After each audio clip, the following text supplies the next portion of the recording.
Welcome to the Global Investor Podcast, a show that focuses on helping foreign investors enter the lucrative U.S. real estate market. Host Charles Carillo combines decades of real estate investing experience with a professional background in international banking to interview experts in all areas of U.S. real estate investing. Now, here's your host, Charles Carillo. Welcome to another episode of the Global Investors Podcast. I'm your host, Charles Carillo. Today we have Matt Shields. He's an electrician, a serial entrepreneur, and a multifamily real estate investor, having owned and operated a portfolio of 700 apartments in 3 states. So thank you so much for coming on the show today, Matt. Charles, thanks for having me. Should be fun. Yeah. You have a very interesting background. So if you don't mind, before we get into the nuts and bolts of your real estate business and other businesses, can you let us know kind of a little bit about your personal and professional background prior to getting involved with your current real estate investing business? Yeah, I would say that I've been involved in real estate pretty well most of my life. I actually started putting roofs on houses when I was about 10 years old or so. My family was always very hands-on.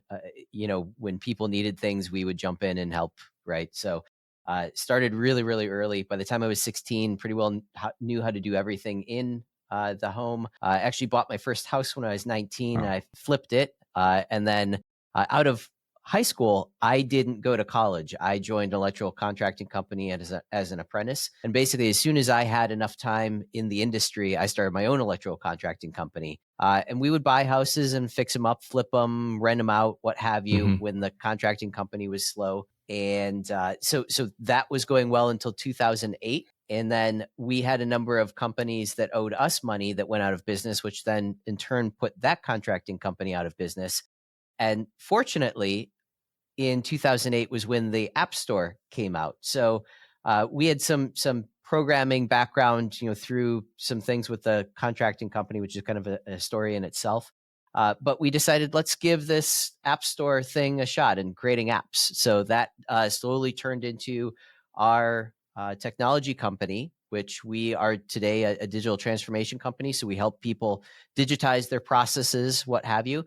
That started doing well in 2017. So got involved in larger real estate now and started going after the multifamily opportunity. So now we're vertically integrated. We have our own property management company, own construction company, which, obviously we work and manage on all of the various different assets that we have. So in a nutshell, that's my background. Yeah, that's quite the background there. So when you were starting, I mean, obviously you're around real estate, you were, you're in roofing, you're helping out the contractor, you became an electrician. When did you make the decision that real estate investing, you want to be on the other side, so to speak, of the hammer and become owning?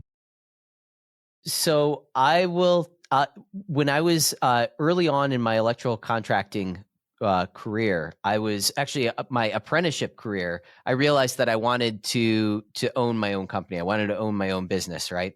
I was standing on the very top of a ladder in a bathroom in a commercial space, and I was reaching up, stuffing wires into a junction box, and all of a sudden the thing blew up in my face.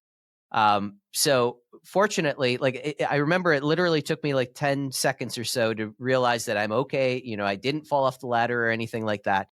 But my hands were all charred and, and black, no burns or anything. But it was at that point I realized I wanted to be involved more again on the business side of things. So I knew that I wanted to get out of actually doing the work myself. And what I found, so I started the contracting company and we started getting involved in the houses and all of that. The problem with smaller real estate is that the scale isn't there. So you essentially, in order to make it work, you have to kind of have a situation like I had where, you maybe had a company and this was, kind of a side thing, or you're going to be the one who's there still swinging the hammer and still, showing tenants and, fixing things and all of that. So the second time around when I, started doing this after the technology company, I knew that I wanted to go larger so that we could hire a team, hire a staff to be able to manage all that day-to-day stuff and not have to deal with it. So it's all, kind of an evolution of realization. Everybody thinks I want to invest in real estate and I want to do all these houses. It's incredibly difficult to be able to, manage all of that on your own. So scaling out is really where my mindset was when I started that again. Yeah, I wasn't from the beginning. I didn't really see it when I was buying small. I started with small 3-family properties, and yeah, it is very difficult to scale, and it's very difficult to, no matter how good of a deal you get. I mean, it's difficult to cash flow in small properties consistently. I mean, unless you have no debt whatsoever, or you're in there, actively managing it, or like you said, doing work. I mean, that's really how it happens. And in the town that I was buying property in Connecticut, where I'm from, and when I would see the other larger landlords, that's really how they had it, because we had a lot of the Northeast. We had tons of 3-family properties, and they would be doing flips over here with their contracting business. And then, hey, something had to get fixed, and they'd drop off some of their guys over at one of their 3-family properties or 6-family, whatever it was, or small multifamilies to do it. And I saw that as really the most effective way of being able to, have the crew, because that makes your management so much easier. But also, you have to do that unless you have the scale, like you said, in going to a large apartment building. Mm-hmm. Yep. So exactly. When I was looking on for your firm, kind of going into this, is that I saw that you guys have a range of different apartment buildings. I'm not sure if there are previous sales that you already went through, deals you did, but kind of ranging from 12 all the way up to almost 300 units. So I know you're vertically integrated now and you're managing everything in house. I mean, has your strategy or criteria changed over the years? It definitely has. Yeah. And this is, again, all about scaling. So we joined a group called Jake and Gino when we started this. I'm not sure if your listeners have heard of them, but we knew that we wanted to, and I'm saying we because I met my partner actually at Jake and Gino. When we partnered up, we knew that we wanted to be able to find this knowledge from other people. So this is, again, all part of the evolution in moving through this. So we acquired some smaller properties at first, and we actually we acquired a 55 unit and a 12 unit basically at the same time. Okay. Right. And didn't really realize the whole scale thing just quite yet. The 12 unit seemed like a good deal, so we jumped into it. We were using third-party property management at the 55 unit, and they just weren't really doing that great of a job. We felt like we could do better, so we jumped in and kind of cut our teeth on that type of an asset. And I would say, and I've talked to quite a few people about this, that's really borderline whether or not that would work or not. Again, that's maybe not even enough of a scale to be able to bring in, having a team running it through a property management company. We were still doing quite a bit of the management, but we did have, some team members there locally. So, that's kind of where we started at. And then, through evolution, we started, getting bigger and larger, bigger properties. And I'm not sure if you're referring to some of our assets. We do also have some portfolios where, they were all located within a certain range, and we picked up 6 buildings at one time. Yeah. So altogether, that was about 300 units, between those 6 different buildings. So it's all about growing. It's all about scaling and, moving to the next step as you progress. Yeah, that's interesting about that, the deal you were talking about, because our first syndication deal years back was a 59 unit, and we found ourselves right in that predicament of full-time lease. It wasn't, you know what I mean? It was expensive. It wasn't the full scale, right? It's really, 80, 100 units when you really start seeing that, where you can put the full-time leasing person in there, admin, whatever you want to call, and then a handyman in there, or maybe 1.5. And that's where you can really start seeing that. But it's difficult with the smaller properties. Yep. But it was also too, it was a 32 unit and then 27 units around it, like you were saying, in a portfolio deal, 3 units and quads and a triplex. So there's all different types of ways of doing it and skinning it. It just makes it a little bit more difficult, but it makes it a little easier to sell that too, because you're selling it as a whole package, higher number, and get a little higher value, because someone's going to come in there, instead of buying one by one, they'll pay more for having the whole package. Exactly. So it's kind of, there's a lot of mortgages. It's a lot of work that you're doing it, but it's a great way of making returns for your investors. Yep. Yeah, exactly. So where are you guys now? With focusing on specific markets, because I always find this interesting. If you're vertically integrated, you have your in-house management. How have you narrowed your focus on where you guys are buying properties? Yeah. So I would say, so when we go into a new market, we're looking for at least 200 units in that market. And that allows us again to scale, and you establish that flagpole, Mhm. right? And you want it to be in a market where there's other opportunities in that general area to be able to again capitalize on the scale of things. You're going to buy tools, you're going to buy, maybe vehicles. You're going to have team. Being able to shift those teams between the various different assets is something that we certainly pay attention to today. I would also say that as we've gone through and scaled up these teams in different markets, we've started to realize that one of the mistakes that we made early on is we were looking wherever the opportunity might present itself, right? And trying to understand different markets, different submarkets, where this line is at, that line is at, it just gets to be too difficult. And again, it seems like the right way to do things, the right approach, but we've definitely scaled back, and now we focus on about 5, 6 different cities, and we know those areas well, and we've been there many, many times. So that's really what we're trying to do is focus in on those specific areas.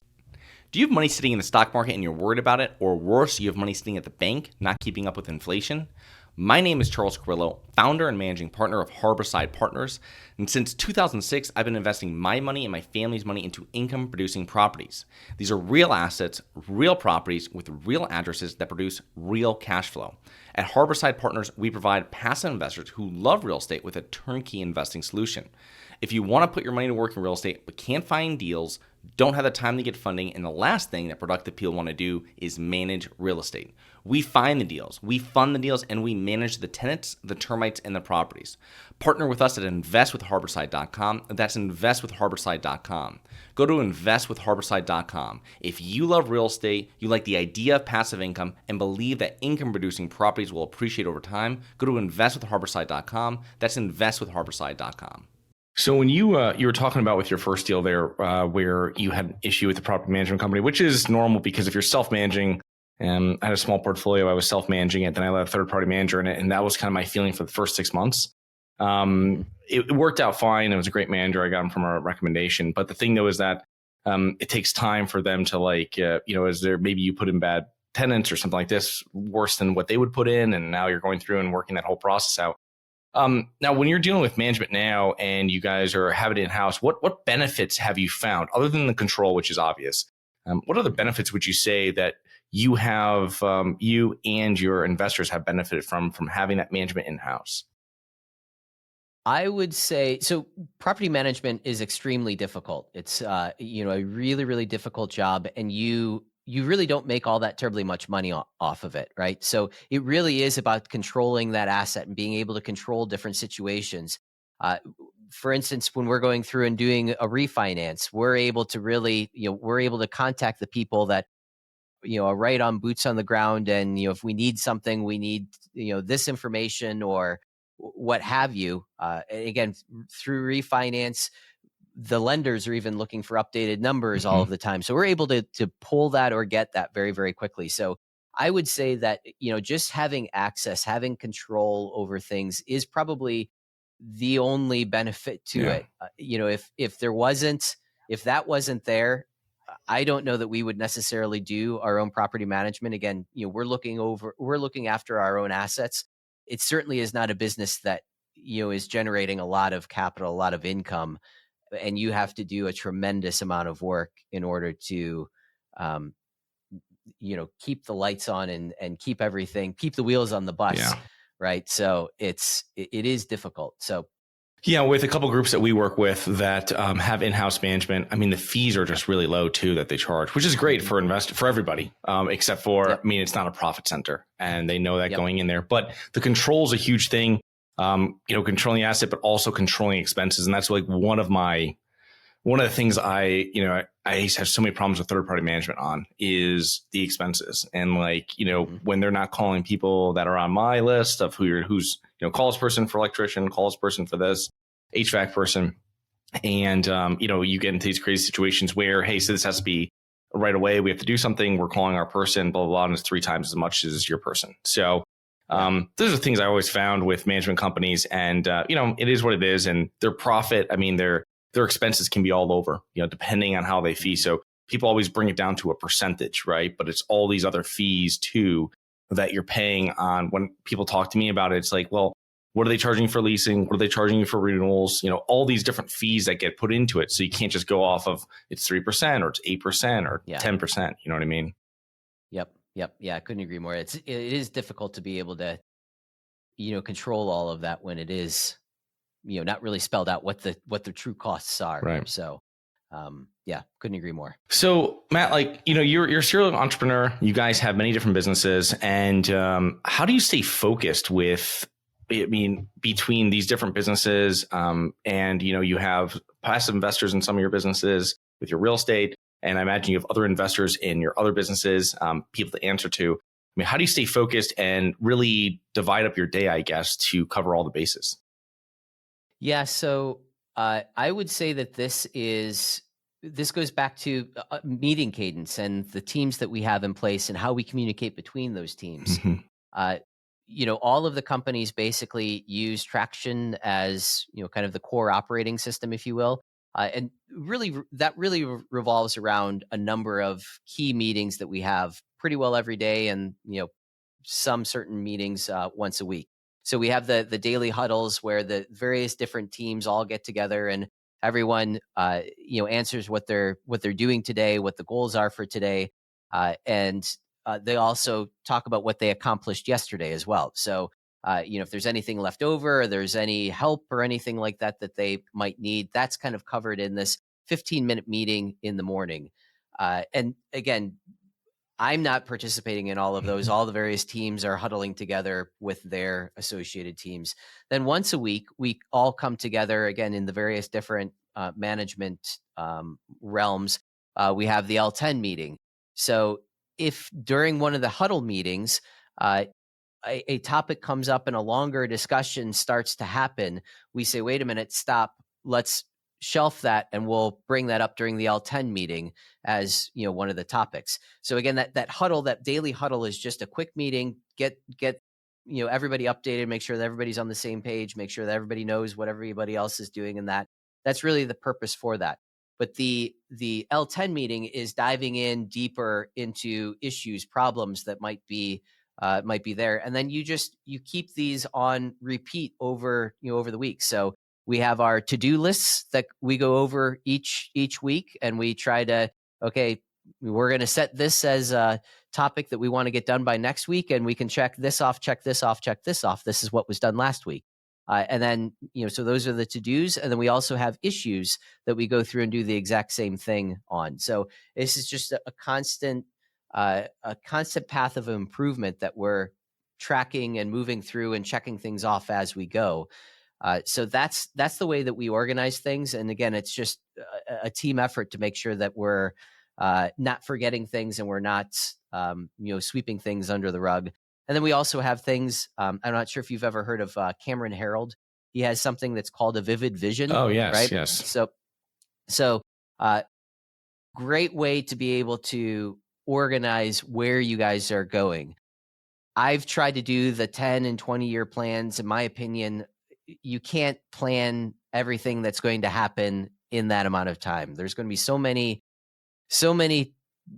twists and turns that you're going to be way off course by the time you're 10 years in. But 3 years, you can create a plan that is going to get you there. So this vivid vision is really outlining, instead of backing up and talking about the steps, how we're going to get there. This is talking about what life looks like in 3 years, and you get everyone on your team to buy in and to also articulate how they're going to help you get to whatever that vision is. So that's, again, a way where we get the whole team moving in one direction, so that everybody understands these are the goals, these are the tasks, and this is where we want to go in 3 years from now. And we did this. We're coming up on about 3 years, so we'll be redoing this, retweaking this to create the next 3-year vision statement here very, very shortly. So all of those things are what I basically help put together and put into the various different teams to make sure that everybody's rowing the right direction and there's an operating system to be able to handle the issues and the problems as they might come up. That's great. So, Yeah, that's a great answer. And for listeners, Matt mentioned Traction and Viv Vision, which are books, and I'll put those links into the show notes there. So being around real estate investing for so many decades, I mean, what do you see? And being a value add operator, you see a lot of, let's say, mismanaged properties, right? What are some common mistakes you see real estate investors or entrepreneurs in general make? Mm-hmm. I would say, and I go back to this. So I have my own podcast called Invest in Square Feet, and there's a reason for that. The idea of breaking things down to the square foot calculation is incredibly key when you are looking at comps and opportunities and whatnot. No matter if you're looking to acquire that property yourself or you're looking to invest into that property as an LP, a limited partner, what have you.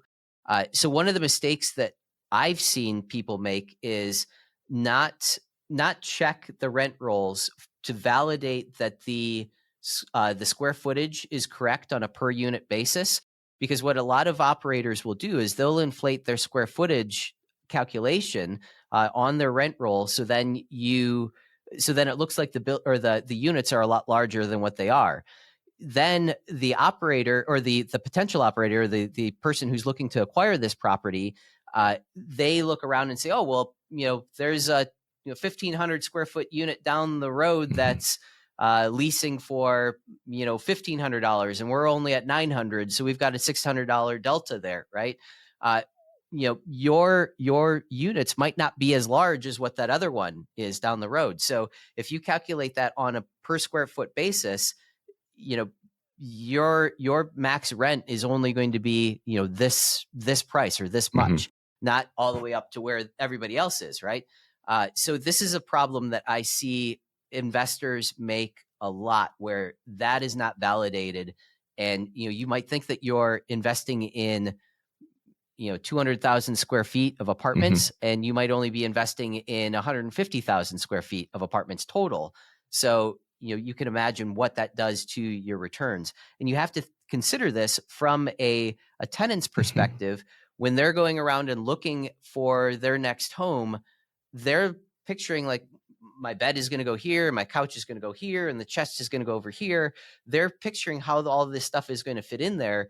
So if you're trying to price yourself at a competitor's price and your unit is not as large, their stuff is not going to fit in your unit, even if, no matter how nice your unit might be, their stuff won't fit in there. So they're not going to lease. They're going to go down the road, to that. So validating and verifying the square footage of the various different unit types is incredibly, incredibly important, making sure that that rent roll reflects that, and the underwriting reflects that, and the OM reflects that. So to me, it all starts with, investing in square feet. Yeah, that is great. That's the first time I've heard that on the show, but it is when I look at what I'm looking at a deal when I'm reviewing one initially. And then one of the first things I do is looking at square footage of the units, because you start getting older units, you can't add square footage. It's functional obsolescence. So it's something that you can't fix it. So it's something that you have to make sure if those units are too small, you're never going to get. It's like having central air versus window units. You're just never going to be able to get those rents past a certain level. So it's that's a great point. Thank you so much for bringing that up. So as we're kind of wrapping up here, what do you think are some of the main factors that have contributed to your success over the years between running a number of different businesses and investing in real estate? I would say, I mentioned this earlier, finding people who have had the success that you're looking for, or have the success that you're looking for.